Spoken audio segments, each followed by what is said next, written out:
Hello, everyone. My name is Padmini Nidumolu, and I'm the co founder of Lean and Agile, an initiative for women with a premise to bring women in lean and agile spaces together so we can share our stories, our successes, our challenges with one another, and raise the floor for each other. We can offer to each other, we can seek from each other in a very psychologically safe space, and that's the need of the world today, anyway. So, as we are passing through these unprecedented, challenging times, we are bringing the stories of 100 phenomenal women across the world to share their stories and their challenges and their journeys in the spaces that they have been in. And the intention is to inspire at least one of you who's watching this. If you do get inspired, this initiative is well worth its effort. So, as part of that effort, we are bringing yet another amazing woman, this time from Sri Lanka, and it is Janani Liyanage. Hi, Janani, how are you? Hi, Padmini. I'm doing very well. And hi, everyone. Very nice to be part of this conversation. Absolutely. And it's an honor to have you, Janani. I'd like to introduce you briefly to our audience and we'll get right into your story. Okay. So, Janani is an enterprise agile coach currently. She's a consultant as well. She's working with Virtusa, and she majorly works on empowering teams to self-organize and continuously deliver valuable software to her clients. She's the group leader of Agile for IT and Beyond user group in Sri Lanka. Also, she has a community leader facilitating meetup and Scrum Master coaching clinics in Sri Lanka again. She served as a reviewer in the regional Scrum Gathering 2019, which was held in Hyderabad, India. And she's also a seasoned Toastmaster with competent communicator and leader, which is CC and SEAL status, which is pretty impressive. And Janani and I share a common passion, which we just realized. We both are trained Indian classical dancers. And Janani gave her graduation, so to speak, in Indian classical dance, which is a pretty high status for a trained classical dancer called Arangetram. She's a trained Bharatanatyam dancer. And by passion, she's also a trained Kantian dancer, which is Sri Lankan traditional form of dance. Which is just amazing because getting trained in various art forms and in various forms of dancing is just very interesting. So, Janani, we are very honored and excited to have you here with us. Thank you so much, Padmini. And again, thank you so much for inviting me because I watched some very inspiring stories in your channel. So, really honored to be part of this group. Thank you so Thank you, much. Janani. Thank you. And then that's the intent and objective of this platform. So, thank you for Yeah. sharing that note. So, let's get right into your story. Tell us a little bit about yourself. What brought you into Agile space, and how was the journey like so far? Yeah, even I was thinking how to share what brought me to be agile. It was not like a story with sequence of events actually, but when I retrospect, I feel that I had some very inspirational people and some inspirational events that occurred in my life who brought me to who I am today. Starting with my home, my family always believed in following your heart, following your passion. I always brought up in an environment to follow my heart. I was never framed into a kind of frame like saying you're a girl, you have to do this or do that, but just to follow my heart. So I started with that because I remember as a kid, you always have this burning question, who do you want to become when you grow up? Right. And that's a question people ask from you Yes, whenever they visited home, right? right. So visitors ask like this. So those days I thought only people that you can become is a doctor, engineer, or an accountant, right? Those are the professions those Professions. days, right? So then I asked my mom, uh, I said, Amma, so I said, Mom, who do I want to become? And should I be a doctor, accountant, or an engineer? That's what I asked. I remember I asking like that. And my mother said, be a celebrity, right? So that's what she said, be a celebrity. And I thought, like, until several years, I thought this is like a joke because I'm not good at acting Ah, and I don't have these elements of a, the celebrity, the lighting, skin, and the figure and all these things. I was thinking, what she really mean by a celebrity? But now I really understand the definition, her interpretation of celebrity. If you do what you love to do, or else if you have the choice, the power of choice to do what you love to do, then every day become a celebration rather than a forceful commitment. wow. And as part of, yeah, that's how I believe, that's my interpretation now about a celebrity. So Yeah. as part of this celebrity, this celebration, every day becomes a celebration. Mhm. As part of this, you are happy, people surrounded you are happy, then you are a celebrity. So now this is my interpretation of celebrity, and now I understand what my mother said when she said when I was small, be a celebrity. I choose to do what I love to do. Because of that, I am happy, and the people I serve are happy. So that's how all of it started from my family. Yeah. And then I remember, yes. So then I remember a very important event in my life which helped me to be an agile coach. About 10 years ago, I was a software engineer, very technical. I'm coming from a very technical background. And I remember I was working very hard towards my next promotion. Okay. And I felt pretty exhausted. And I thought that's natural because I was working in front of the computer for a longer period. But for my utter surprise, after work, I was running to Toastmasters. I was running to my Toastmasters club. So not only to deliver speeches, but also to go and help people, mentoring, coaching people to get started in their journey. So I was asking myself, hey, you are saying you are tired, but what are you doing in the Toastmaster club soon after the work, right? So as I mentioned, I was very fortunate to have some mentors in my life. And one day she asked, I still remember she asked, Janani, you seem to be really enjoying Toastmasters. I said, yeah, I love it. And she asked, do you love your current job as well, the profession as well? I said, yeah, I like it. And she paused and she asked me again. I meant asked, do you love it, not like it? Then I was a bit of silent and I just want to think about it, like versus love. Right. And I was silent and she knew what was going through in my mind.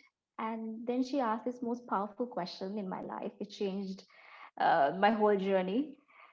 What change need to have happened? What change need to have happened if for you to enjoy your current profession as much as you enjoy in your Toastmasters? So I said her, today I deal with computer, I deal with code. And instead of dealing with code, if I could deal with people and helping people to solve their problems rather than fixing the bugs in the code, I would have enjoyed it better, like I do in Toastmasters. So then she knew like there's a challenge in the alignment of what I feel, what I do, and what I want to do. And that's where the whole journey that started, like become me becoming a scrum master, because that's, I knew that this is the journey that I want to take upon. So with that conversation, it's really opened the door for me to become a scrum master and then a agile coach and then an enterprise agile coach. Wow. Thanks for sharing that, Janani, because you brought up an extremely crucial point right here. What should happen in order for you to love what you're doing, right? Not just do it for doing sake or paycheck sake or for title's sake, right? It takes more than a paycheck to go to work. Yes, So, yes, yes, if each of us can think through that, first of all, are we really loving what we are doing, enjoying what we are doing, and what should happen to fill that gap if we are not enjoying ourselves, right, at work? Because if yes, you're not, exactly. then you can do justice to what you're You doing and can't. who you're serving. That's a very profound point. Thanks for sharing that. Interesting. Awesome. Yeah. So tell us a little bit about, when you became a coach, when you came into this world of, the space of agile transformations, agile maturity, and dealing with teams and leadership layers. What were your experiences like, and what were your challenges like? I'm sure there were challenges. Yes, there were many challenges actually. Uh, there were two extremes of challenges. One extreme is that people try to quantify agile a lot, like we try to audit the compliance to the agility and give a number. I'm just wondering how would you give really a number to agility? Like you come up with some a long list of checklist and say if you have done this, then you are agile. If you do Or the a stand up, maturity then you are level. agile. Yeah, yeah, they come up with maturity levels. Yeah. So I always had this notion like it's not so easy to give a number Mhm. to agile, because for me agile is a lifestyle. As a person it's a lifestyle, as an organization it's a culture, something we breathe, something we live. It's not so easy to give a number and say this is then you are agile. And it's very easy, like this number can very easily fake you and take you towards the fake agility. And on the other hand, people, when we say it's difficult to measure agility, then on the other hand, people says, okay, agile is all about mindset. It's difficult to change minds of the people, and people in the middle of the transformation they give up. So Yeah, that's the other extreme. So I didn't believe in both side of that. I believe yes, it's a mindset, but then you have to do something about it. It's not. I mean, you can't stay with saying it's only about mindset. So initially, those were my challenges. In point of challenges, those were my challenges. Like something, one extreme is that you are going to the fake agility by giving a number to agility. On the other hand, that people give up on the agile transformation, saying that it's all about mindset. We can't change people. So initially, those were my challenges. yeah. Okay, okay.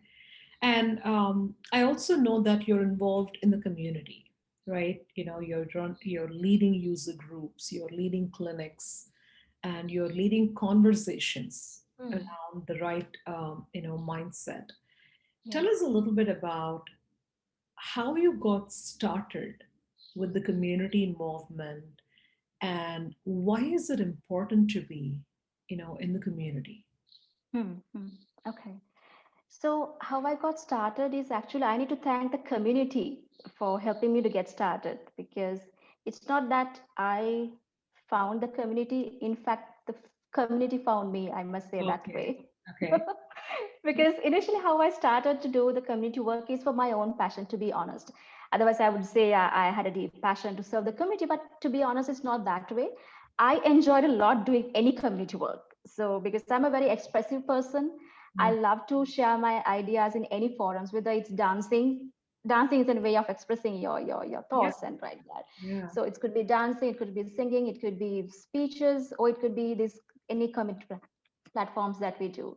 So I started that way, but when I started, I knew I started understanding that community is getting benefited, they are appreciating it, and I have a bigger responsibility and bigger purpose than enjoying the community work. That's how already got started actually. yeah. Okay, Yeah. okay. And I always ask this to everyone I interview, is when you become part of the community, when you're giving back to the community, right? That higher sense of purpose of Hmm. giving back sets in, right? And to me, that is the most satisfying aspect of being with the community. That the Agree. community gives you so much, starting from support to encouragement to celebrating you. So I think it becomes a responsibility to give back to the community in whatever shape or form. So I agree with you. I think community finds us, Yes. Yes. and we should really celebrate and honor that. Yes. Yeah.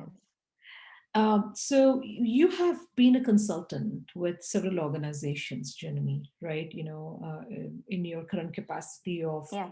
the enterprise. Uh, Tell us a little bit about the patterns and behaviors in the organizations that you have been in. Mhm. Have you seen more women at the decision making tables, at the leadership levels, at coaching layers, right? Hmm. Um, how was that like in your observation, and how should it be? What is the ideal state? Okay, so first to ask your first question, answer your first question, have I seen? Yes, I have seen. Honestly, my inspiration to become an agile coach and continue to be enterprise agile coach, and it is with several ladies that I have seen in sharing these leadership forums. So I have seen, and at the same time, I have seen like certain women struggle to, whether it's not only the agile roles, but in certain roles at a certain stage of times or certain stage of period in their lives that they give up for certain reasons. Yeah. And I have seen the both sides of it, and because of that I was able to complement and always empathize their challenges, because I have seen both actually. Mhm. And I'm drawing inspirations from those leaders, the ladies who are having these leadership roles, as well as I'm helping the women that who think of like, giving up or struggling to lead the roles. So I think I have experienced the both side of it. Yeah, yeah. And, I agree. Many women, I think when they get to a certain Yes. position or certain layer in the organization, they give up, for a lot Mm. of reasons, right? For many Yes. reasons. Yes. In that situation, generally, and I'm sure, both of us, right, have experienced growing up those steps. And at some point, I think we felt that, right? To be Yes. resigned, to be withdrawn. Tell us, how can women not give up? What are some Yeah. of the, I would say, affirmations or reminders they can use to not give up? Because giving up is easy. Mm. Exactly. So, what It's does it easy. take to persist and sustain? Yeah, so usually when this, especially with ladies, and when we talk about this give up, one thing comes is that this work-life balance, Yeah, which is something that I don't believe in, that this work-life balance, because one side of the word you have work, in the other side of the word you have life, and you are trying to like balance. More you try to balance, more you feel like you are compromising. yeah, It's not that you balance your work and life, it's about that you are balancing yourself, you become a more balanced personality, mm, you becomes more aligned person, because that's what's very evident in my life as well. So went through all the challenges typical women go through, with kids, and not getting sometimes the parent support because they are sick and all these challenges. yeah, So I had the same challenges any women go through in certain period of time. What I always try to do is not this work life balance or having a detailed to do list and try to say this is work, this is life, which one am I going to do, because it's not like a product backlog that you can't really give a number exactly. and say this is the first and this is the second. You really can't do that. Yeah, So what I try to do myself is that try to align myself. I always see like there are three people in me, that is I, me and myself. mm, I is the doing person, that you have a lot of commitments, that you have duties and all these things. I is the doing person, and me is the feeling and thinking person. So I have my desires, my goals, and my wishes. And inside all these people, I and me, I have just the Janani, the real me, right? So mm, I, me, and myself Janani. Because I have my values, things that I care about, my own principles. So if this I, me, and myself are in three different places, no matter you are trying to balance all these work-life balances and get best books from Amazon and try to try to balance yourself, it's not going to happen. I mean, this is my experience. So what I try to do is I started focusing on what really matters to me, what defines me, and try to align my goals, my wishes, and my commitments around myself, which things that I care about, which really helped me, because which is the personal agility which today I'm contributing to, right? So before I become a trainer, I practiced it myself a lot. The personal agility is all about the alignment and focusing on what really matters to you. So this is the message that I would give to anyone. It's not for the women, but anyone, that alignment and focusing on what really matters is so much important, rather than outside you are trying to balance the work or life. Live a whole meaningful life rather than trying to balance it like work and life. I love that. Love that, Janani. I think you have really, hit that nail on the head, right? Because when you say work life and personal life balance, that's where you're actually dividing your life into two, right? While your whole self is the one who is on both sides, Yeah. right? Yes. It is one being. It is, your whole. So while we say bring your whole self to work, we're also saying, balance your personal life with work life. So I absolutely loved what you said, especially the I, me, myself Yeah. metaphor you've given. I think that makes so much sense. Oh my goodness. That in fact, this message just hit me, and I'm sure it does to everybody who's watching this. So I think, doing what matters to you the most will reduce the situations where you have to give up, because to begin Exactly. with you're a whole person trying to do something that matters, to you. Exactly. Because before I practice personal agility, if I had a to-do list, but when I start practicing personal agility, I had a not to-do list as well. Things that I could easily give up, accepting myself. Those things that really doesn't matter to me. These are the things that really matter to me. So it's not about to-dos. You need to discover and accept not to-dos as well. So that Yeah, gives a lot of space in your life. it does. I think it cleans up the clutter that you're Exactly. otherwise involved in, right? Yeah, I always have a to-do list. So I think I should have a not to-do list as well on my Kanban backlog and start pulling them into the progress work, right? So it serves Yes. as a reminder. Yes. I think I really loved, what you shared. Going back to your contribution as, reviewer, right? For the Scrum Gathering in Hyderabad a couple of years ago. Tell us a little bit about what you observed, because again, here at Lean and Agile, right? We Mhm. Yeah. work Yeah. we work on the challenge that at hand, that either the conference organizers assume or feel that there are not enough women contributors, hence Hmm. there are more men contributors. But on the other hand, women are also very apprehensive to raise their hand, Yes. that hey, Yes. I want to share my story on that stage. Can I? Right? There is a lot of apprehension to say that, and they don't feel confident delivering that, right? For Hmm. whatever Yes. reason. Yes. And so it's a catch 22. The organizers of these, there are hundreds of summits that are going on right now in the world, Oh, especially wow. with the Okay. virtual, environment. Hmm. Hmm. What do you think, in your observation? Did you see a lot of women who were coming forward to talk? Because you were a reviewer, obviously you must have seen Yes. tons of Yes. Yes. submissions. How was it like? Yeah.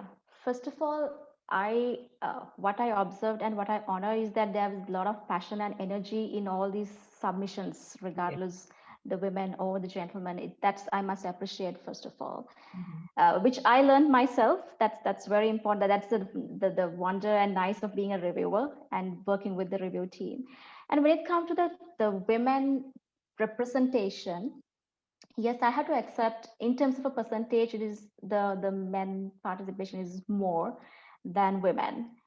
And but I strongly feel over the last couple of years, the trend is now turning to more positive side. Yeah. Women are sharing their stories because women are self leaders. I believe that they're essentially self leaders. I mean, our leadership, the story starts as a daughter, mother, wife. So I think it's a matter of that they need to bring their story up to the community, and that they can create a big impact if they can bring it. I see the trend is more positive. Oh, than what I saw about 2 years ago in the review as a review. yeah. That's very heartwarming. Yeah. No, right? Yes, And of I agree course. with you. I agree with you. I'm seeing so many more women speakers, women coaches, women leaders that are out there. Yes. When I see LinkedIn these days, right?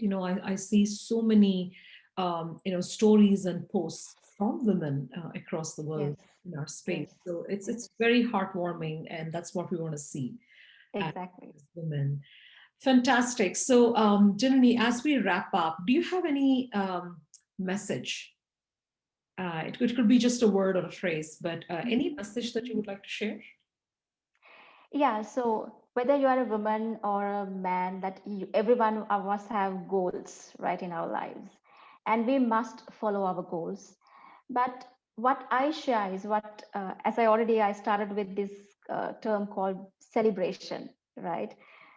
Being a celebrity and my interpretation of celebrity and celebration. The message that I want to share is that you follow your goals, you follow your purpose, but be free from agenda. If you stick to a very tight agenda, for example, I want to write a book, or I want to start my own company, I want to become a trainer, that's good to have these goals. But if you put yourself into an agenda, I need to do this, then this, then sometimes you get stressed, right? Instead of putting you to an agenda, my invitation is that be free from agenda, but create more clarity and enjoy the process. Create clarity on why do you want to become. Now, why do you want to become a trainer? That's the question I asked myself about 3 years ago when I decided myself, I want to become a certified Scrum trainer. Actually, it is not just getting this title. It's about inspiring people. It's about inspiring people to be better and changing the world of work. Yeah. So I am enjoying the process because I'm already doing it. Yeah. I'm in the journey, but I'm not fixed to that agenda. Like I have to do this. If not, I'm fail. I'm free from agenda. I'm enjoying the process. I'm creating clarity on really what matters to me. So if you use that, free from agenda, but create clarity and focus on what really matters, you will enjoy the journey to reach those goals. That's what I Love have it. to share. Love it. Love it. Again, another gem you have shared, right? Free from agenda, because absolutely, agenda is what stresses us out. Because with the agenda comes expectations, and with Yes. expectations comes stress. So, Yes. thank you so much for sharing that message with us, Janani. It's been an absolute pleasure conversing with you, and I hope you reach your goals and Thank you so be much. stress free and safe. Yes, thank you so much. And again, it's a great honor to be part of this initiative and hope you will be able to inspire many more ladies across the globe. Thank you so much. Thank you so much. Likewise. Take care.